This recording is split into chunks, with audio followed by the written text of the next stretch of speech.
Salam alaikum. Donc je vais continuer le cours sur le prédimensionnement pour finir aujourd'hui. Donc je vais essayer de récapituler donc le prédimensionnement cool pour ne pas avoir donc des problèmes au niveau donc comment dimensionner un ouvrage. Et donc c'est spécifique pour le bâtiment. Donc j'avais dit la dernière fois, donc on avait parlé des poutres, des dalles sur 4 appuis, dalles sur 2 appuis, les poutres isostatiques, les poutres hyperstatiques, les poutrelles. Donc aujourd'hui, je vais compléter avec les poteaux et les consents. Donc je vais faire un petit récap avec tout. Comme ça, vous aurez donc une bonne note. J'ai préféré ne pas donner directement le prédimensionnement. Donc j'ai donné d'où on peut tirer le prédimensionnement. Donc c'est à partir, comme j'ai dit, des règles BAVL. Pour ne pas vérifier les flèches. Donc c'est pour cela que généralement le prédimensionnement est défini comme étant tiré à partir des conditions des flèches. Donc je vais donc faire un récap. Je vais faire une récap. Donc récap, prédimensionnement.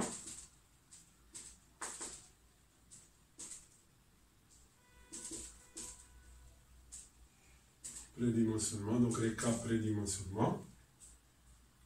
On va donc débuter par, premièrement, donc c'est les poutres isostatiques.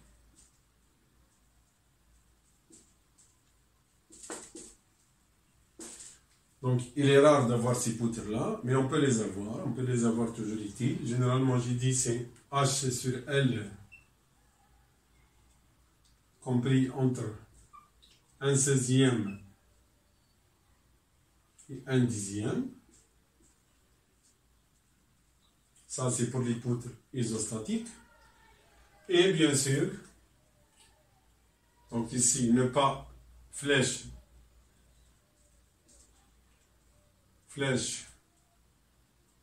non vérifiée. Si.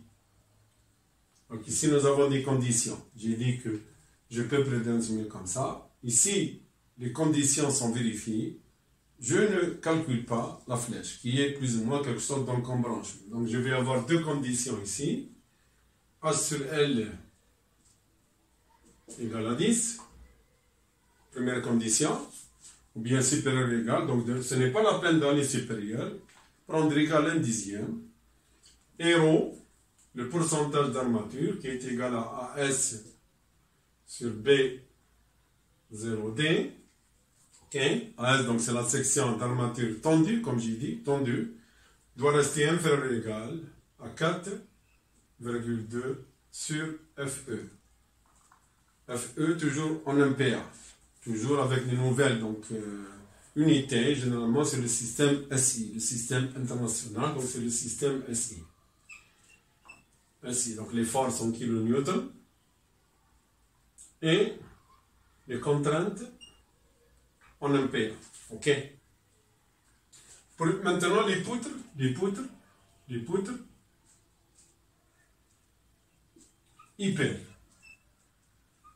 hyperstatiques.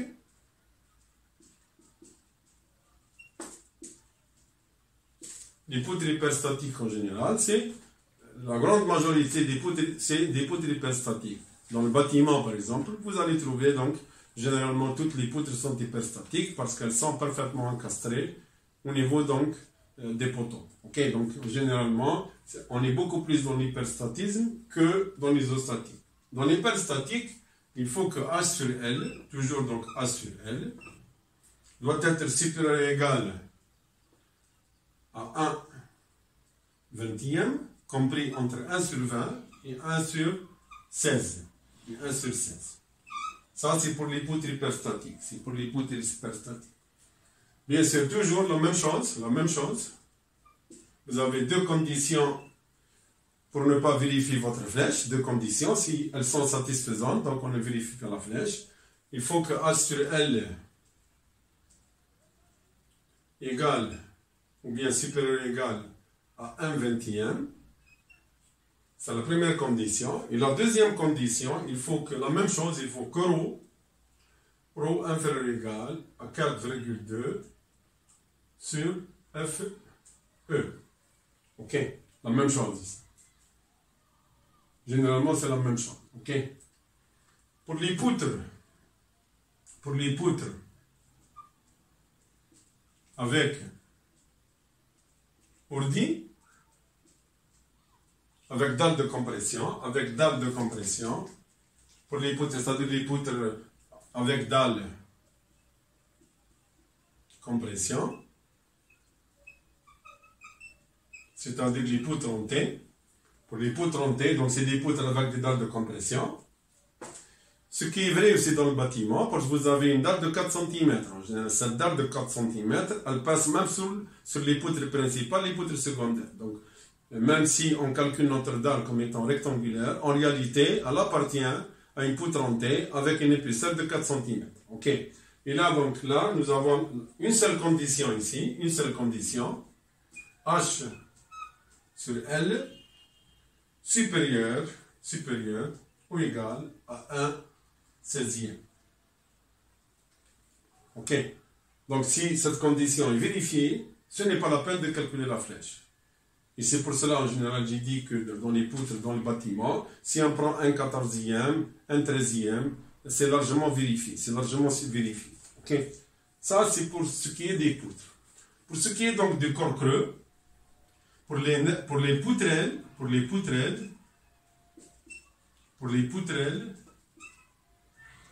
poutrelles en général, il faut que, ici, donc c'est une poutre en T, avec un corps creux, que ce soit céramique ou bien en béton ou bien en polystyrène. Il faut donc ici, on prendra H sur L supérieur ou égal à 22,5, à 1 sur 22,5, la même chose, donc 1 sur 22,5, 1 sur 22,5, 1 sur 22,5, et bien sûr, on ne vérifie pas la flèche, toujours pas de vérification de flèche, c'est ρ, le pourcentage d'armature, qui est égal à S toujours tendu sur B0D, donc la largeur de la nervure, reste inférieur ou égal à 3,6 sur FE. Ok. Donc ici, c'est un récap de tout ce qui est donc poutre et poutrelle. Tout ce qui est poutre et poutrelle. Ok. Tout ce qui est poutre et poutrelle.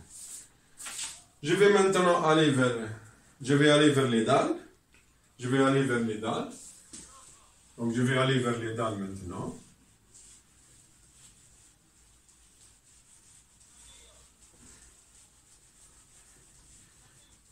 Je vais aller vers les dalles. Donc maintenant c'est les dalles.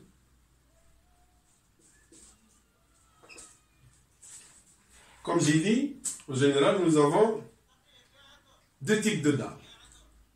Nous avons des dalles qui sont appuyées physiquement sur les quatre côtés, qui peuvent porter dans une direction ou bien dans la deuxième direction. Ça, c'est d'un point de vue calcul, donc RDM, calcul des moments. Et nous avons des dalles qui sont appuyées sur deux côtés.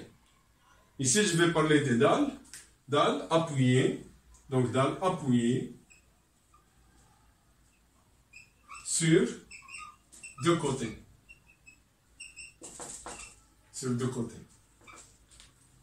Ok. Par exemple, un escalier. L'escalier, c'est une dalle, malgré qu'elle est inclinée, donc c'est une dalle. Généralement, elle est appuyée sur deux côtés. Ok. Si vous avez quatre poutres, la dalle elle est appuyée sur les quatre côtés. Elle peut travailler dans une direction et ne pas travailler dans l'autre. Elle peut travailler aussi dans les deux directions, en fonction de l'eau. Mais ici, c'est des dalles qui sont appuyées directement sur deux côtés. Ce n'est pas la peine de voir le rond. Un escalier, en général, il repose sur deux appuis. Donc, généralement, il rentre dans cette catégorie.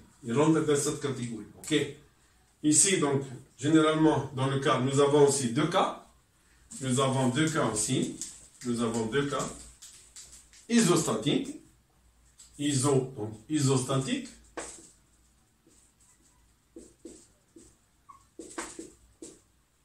Isostatique, ça veut dire pas d'encastrement aux appuis, pas d'encastrement aux appuis. Ce qui est rare aussi, ce qui est très rare aussi dans le bâtiment, ce qui est très rare, parce que généralement, même les escaliers sont encastrés. Ok?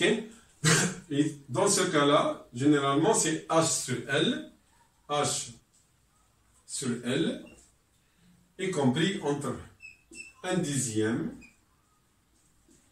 et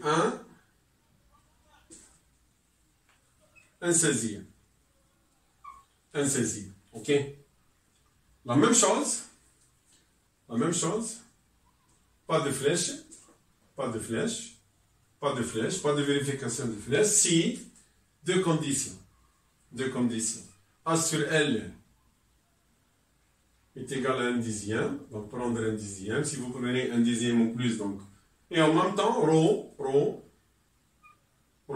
doit être inférieur ou égal à 4,2 sur FE.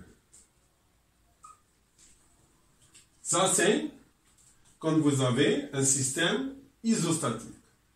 Toujours, dalle appuyée sur deux côtés, quand le système est hyperstatique.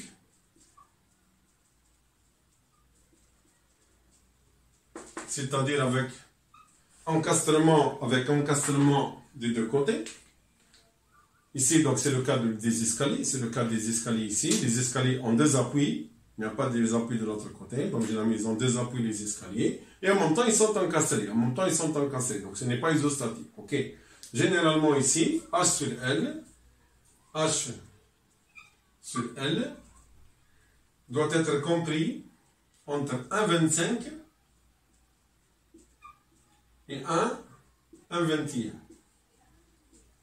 Doit être compris entre 1,25 et 1,21. Ici, vous avez généralement la même chose. Pas de flèche, malgré que ce n'est pas important pour les escaliers. Pas de flèche à condition que H sur L supérieur ou égal à 1 sur 25 et que ρ inférieur ou égal à 4,2 divisé par FE. On revient toujours le même principe comme au niveau ferraillage, le même principe que l'escalier, donc isostatique. Ok, ça c'est pour les dalles appuyées, donc j'insiste ici, c'est les dalles appuyées ici. Donc c'est des appuis physiques ici. C'est le cas des escaliers. Ok. Dans le cas de dalles appuyées sur quatre côtés, même si elles travaillent dans une seule direction, elles ne rentrent pas ici. Ici, c'est des dalles appuyées sur deux côtés. Il n'y a pas de poutres périphériques. Ok. Maintenant, je vais aller vers les dalles appuyées sur quatre côtés. Appuyées sur quatre côtés. Donc, physiquement appuyées sur quatre côtés. Ce n'est pas la peine de voir le rapport ρ. Donc, si vos dalles sont appuyées sur quatre côtés, c'est la majorité des cas en général. C'est la majorité des cas. Donc, si vous avez des dalles appuyées physiquement sur quatre côtés, et bien là, la même chose, vous allez avoir ISO. Je vais parler de isostatique. Comme j'ai dit, même c'est rare, mais toujours utile, c'est rare. Ici, vous avez donc en général H sur L doit être compris entre 1,25 et 1,21. Ok. Bien sûr, ici la même chose, flèche, pas de flèche, si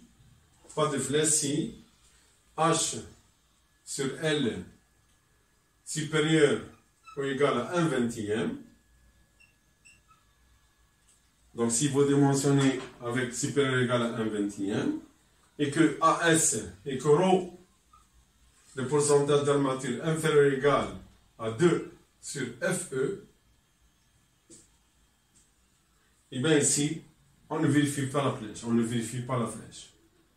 Si une des conditions n'est pas vérifiée, vous devez calculer votre flèche. Dans les systèmes hyperstatiques, ce qui est le cas d'Yanahna, donc dans les systèmes hyperstatiques, hyperstatique, c'est le cas le plus courant, c'est le cas le plus courant en général. Et bien, ici, on aura H sur L, compris entre 1/40e et entre 1/25e. Entre 1/25e. Bien sûr, toujours la même chose. Pas de vérification de flèche. Si, pas de vérification de flèche. Si H sur L est supérieur ou égal à 1/25, 1/25, et que ρ, toujours égal à S sur B, D, dans le cas de dalle, B est égal à 1 mètre, donc c'est 100. Et D, c'est la hauteur de la dalle. AS, c'est la section toujours tendue. C'est la section tendue au niveau de la dalle. OK? Inférieur ou égal à 2 sur FE. OK? Donc ici, je suis entre 1,25 et 1,40. Je peux ici, par principe, utiliser l'euro. L'euro, je vais l'utiliser. Je peux ici, comment? Parce que c'est très large ici, c'est très large, entre 1/25e et 1/40e. Et je vais, bien sûr, si ρ égale à 1, ça veut dire que vous avez les mêmes dimensions. La dalle, elle travaille dans les deux directions, identiquement. Je vais prendre ici. Je diminue donc la hauteur. Ce sera entre 40, 1,35, 1,30 c'est bien, même 1,40 c'est bien. Et contrôle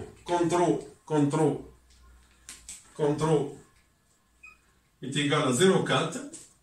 Contrôle est égal à 0,4. Le rapport Lx sur le Y, qui est égal à Lx sur le Y. Contrôle est égal temps vers 0,4, c'est-à-dire temps vers 0,4. Et bien, je préfère aller dans cette direction-là. Je préfère prendre ici, c'est-à-dire 1,30, 1,35, etc. OK? 1,30 c'est bien. Dans le cas où ρ tend vers 0,4, je prendrai 1/30e. S'il est égal à 0,6 ou bien 0,7, je vais aller vers 1,35, etc. Donc vous avez tout un choix à faire ici. Le choix sera conditionné par votre valeur d'euro. OK? Ça, c'est pour ce qui est donc des dates. Maintenant, je vais aller vers autre type aussi qu'on peut trouver dans le bâtiment. En général. C'est les dalles en console. C'est les dalles en console. OK? Dans les dalles en console, en général, on est toujours, si elle est en console, c'est qu'on est dans un système isostatique. On est en isostatique. Et généralement, dans le cas des dalles en console, on peut prendre H sur L, supérieur ou égal à 1/10. On peut prendre égal à 1, supérieur ou égal à 1/10. Ça, c'est dans le cas où vous avez des consoles. Dans le cas où vous avez des dalles qui sont en console. OK? On peut prendre carrément supérieur ou égal à 1/10. Donc, si vous avez, par exemple, une dalle qui sort 1,20 m, je peux prendre à partir de 12. Je peux prendre 12, donc 1,20 m divisé par 10, c'est 12 cm. Donc, je peux prendre 12. Et je peux prendre plus. Je peux prendre 12, 14, 15, etc. OK? Donc, ici, tout ce qui est... Ici, la flèche à vérifier. S'il n'y a pas de condition. Donc, flèche obligatoire. Flèche obligatoire. OK? Au niveau poteau, maintenant.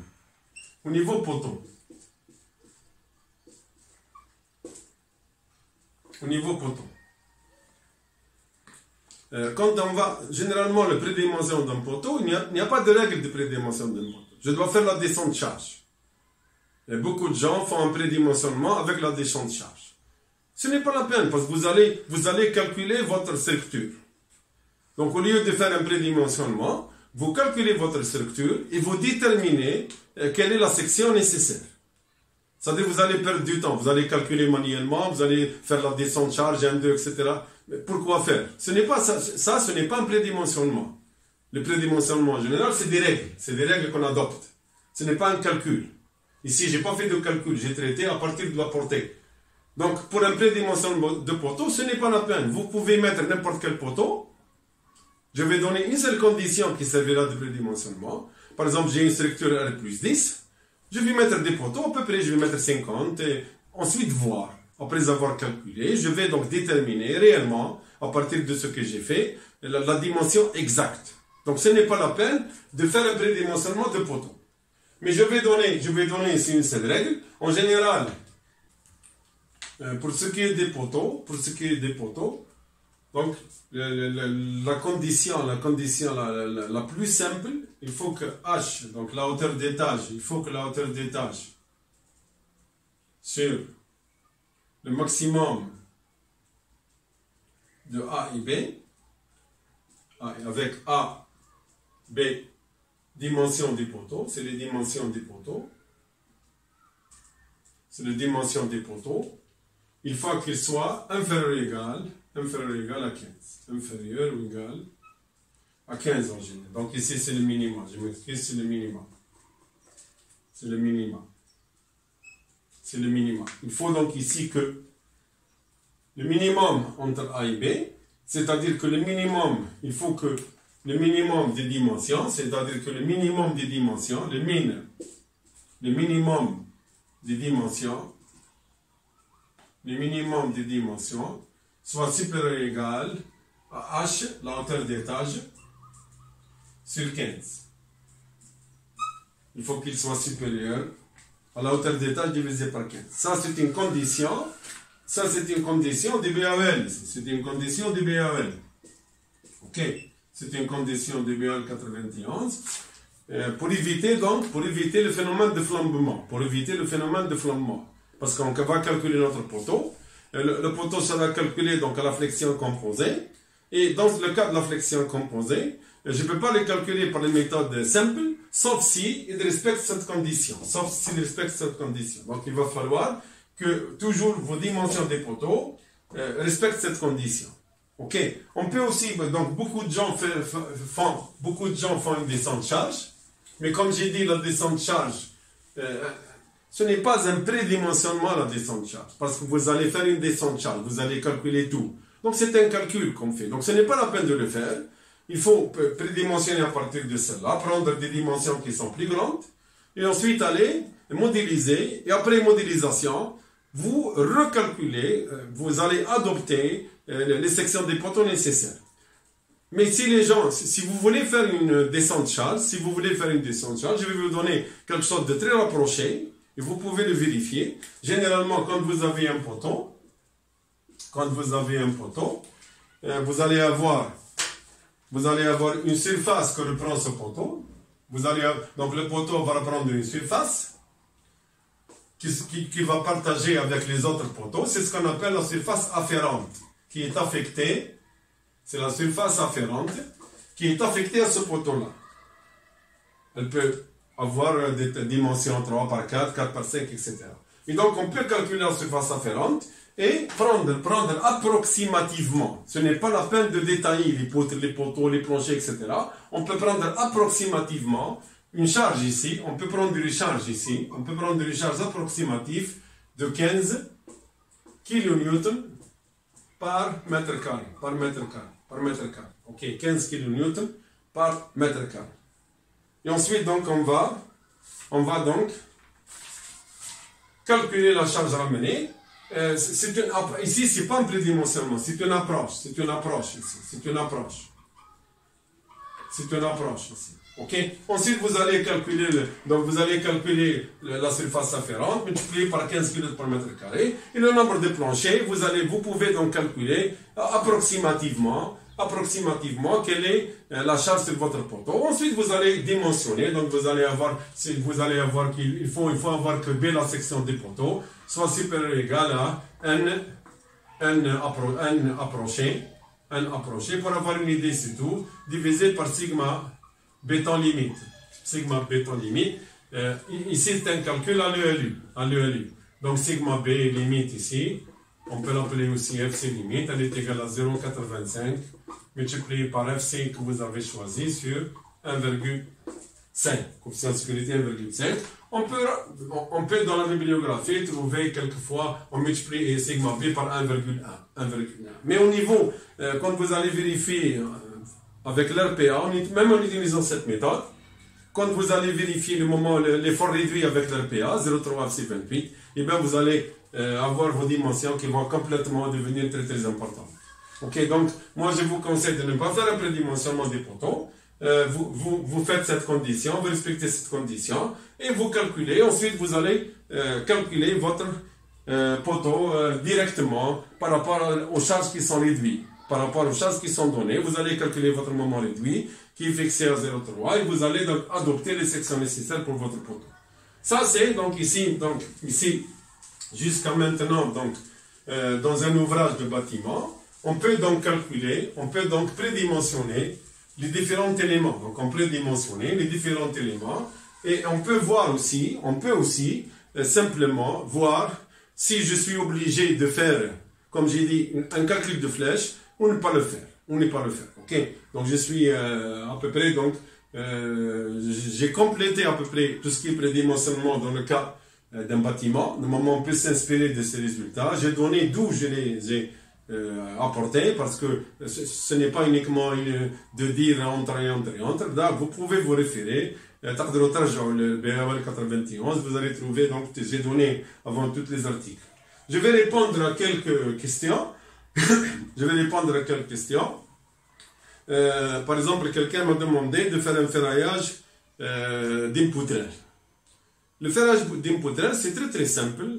C'est une poutre en T, avec donc une table de compression de 4 cm et une levure qu'on peut considérer égale à 10 cm d'épaisseur. Et vous allez calculer en flexion simple.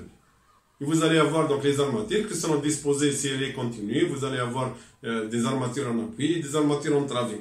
Et vous allez ensuite ferrailler la dalle. La dalle, en général, on utilise le trait à souder. Le trait à souder vendu, donc il est très satisfaisant, il est carrément acceptable. Parce que généralement, dans la dalle de compression,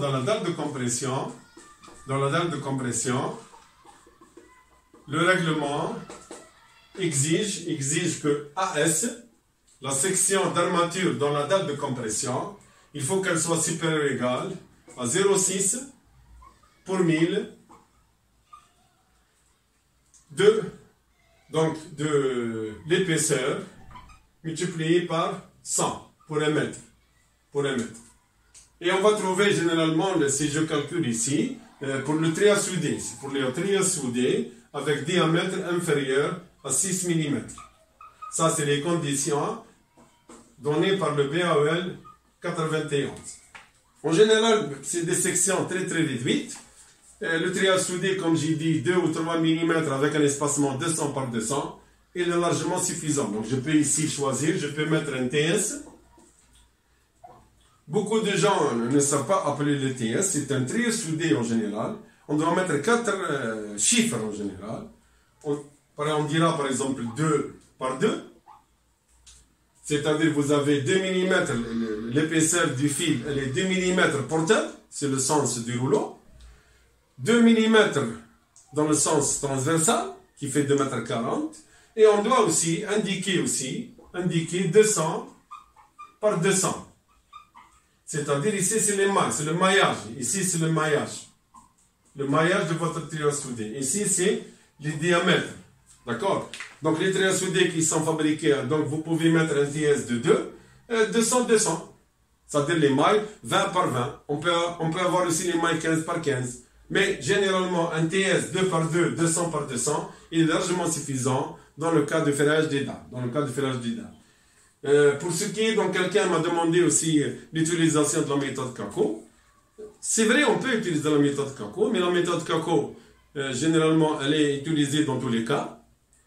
Mais actuellement, en général, c'est très délicat parce qu'en général, maintenant, on n'utilise plus les méthodes d'approcher et tout ça. Généralement, les méthodes d'approcher sont faites pour vérifier, aussi bien si vous êtes en chantier qu'il vous manque de données. Donc, vous pouvez calculer rapidement. Mais généralement, le calcul maintenant, il est beaucoup plus basé sur des logiciels de calcul qui calculent exactement ce que vous avez besoin. Mais pour la vérification, pour la validation, je parlerai ensuite des calculs, comment valider les calculs. Donc, parce qu'on doit les valider. Si je mets dans un software, je vais mettre une structure, je vais la calculer, et après, comment je vais valider? Quel est mon rôle? Je n'ai aucun rôle. Partout est calculé. Donc, généralement, on doit vérifier nos résultats. Les résultats, on peut les vérifier par les méthodes d'approcher des calculs, les méthodes forfaitaires ou bien la méthode CACO. Je vais donc donner une validation à mon calcul. Mais généralement, ils ne sont plus utilisables. OK.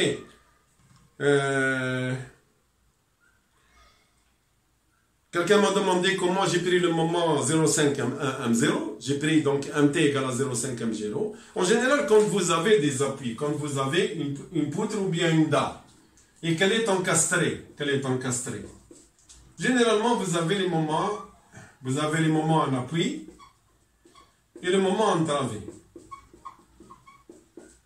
En général, le moment entravé, si je le calcule, si vous pouvez le voir, si vous avez une poutre, par exemple, vous allez encastrer, vous allez calculer.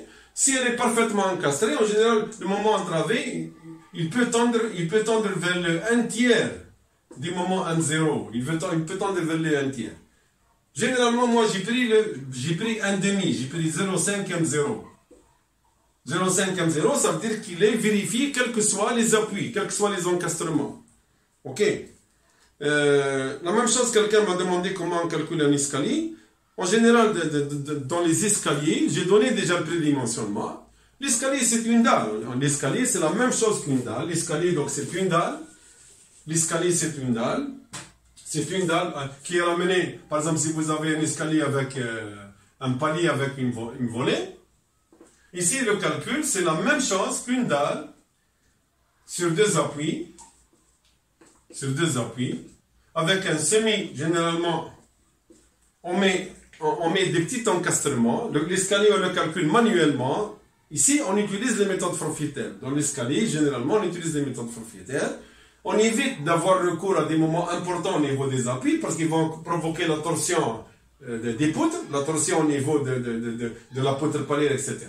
On peut prendre, par exemple, après avoir calculé, prédimensionné, donc ici l'escalier, comme j'ai dit, c'est une dalle portant sur deux appuis, donc je fais le prédimensionnement de la paillasse, et je vais donc, les charges vont un peu changer ici, mais c'est le même calcul, ça devient la portée. Ça, c'est la portée de votre escalier. Vous allez prédimensionner, vous avez calculé le moment M0, et on peut adopter, par exemple, ici 0,3 M0, ici 0,3 M0,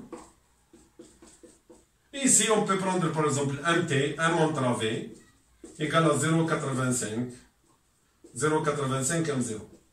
MT égale... Et on peut donc calculer simplement l'escalier comme ça. On peut le calculer simplement comme ça en affectant 0,3, 0,85. Le seul problème qui se passe dans l'escalier, c'est la charge inclinée, comment elle est ramenée ici. Okay? Et en même temps, les dispositions constructives. Les dispositions constructives ici sont très très importantes. Je vais en parler, je vais en discuter, parce qu'il y a beaucoup de mélanges, surtout dans la fonction des ciseaux. Beaucoup de gens font une double nappe. Je ne sais pas pourquoi on fait une double nappe dans les escaliers. Normalement, c'est une seule nappe. L'escalier, c'est une poutre. Donc, généralement, vous avez une seule nappe. Vous avez une seule nappe de ferraillage. Vous avez une nappe en bas. Et vous avez des armatures uniquement en appui. Vous avez des armatures uniquement en appui. Donc, ici, vous n'avez pas besoin. Beaucoup de gens, donc, généralement, utilisent les double nappes. Alors que généralement, c'est faux parce que le béton, en général, il est comprimé. Il n'a pas besoin d'armature dans la zone de travée, OK? Donc, maintenant, j'ai arrêté tout. Maintenant, j'ai voulu commencer par le prédimensionnement. Je vais donc entrer, puisque c'était l'objet de notre cours d'aujourd'hui, c'était donc comment essayer donc de lire une lecture, donc l'RPA, avec les analyses donc qu'il faut faire, ok? Donc j'ai préféré faire un prédimensionnement parce qu'il y a beaucoup de lacunes ici. J'ai vu qu'il y a beaucoup de lacunes au niveau des bureaux d'études, au niveau des ingénieurs. Donc j'ai voulu donner donc quelque chose de général qu'on peut utiliser. Et comme j'ai dit, ce n'est pas la peine ce n'est pas la peine de se confronter. Ce n'est pas la peine de se confronter parce qu'ici, c'est uniquement un prédimensionnement. C'est un prédimensionnement. Donc, c'est des règles qui sont données d'après le BAML. Si vous allez dans la bibliographie, vous allez trouver donc plusieurs approches, mais c'est pas grave. L'essentiel, c'est qu'on arrive à donner un prédimensionnement pour ensuite aller vers le calcul. Et le calcul, c'est lui qui va vérifier tout ça, le calcul du ferrage, le calcul des flèches, etc. Donc la prochaine fois, donc je vais entamer ce qu'on appelle le parasismique. Mais avant d'entamer le parasismique, donc je vais entamer un peu tout ce qui est dynamique. Je vais parler un peu de la dynamique des structures, je vais parler des modes, je vais parler de la combinaison modale, le nombre de modes à considérer, comment l'approche simple d'un élément tridimensionnel à un élément simple. On va essayer de faire une petite introduction sur tout ce qui est dynamique. Donc je vais pas donner des cours de dynamique, mais je vais faire quelque chose en aperçu sur une compréhension, comment comprendre le phénomène, qu'est-ce qui se passe, pour pouvoir bien comprendre tout ce qui est donc sismique. Ok? Je vous remercie pour votre attention. À la prochaine.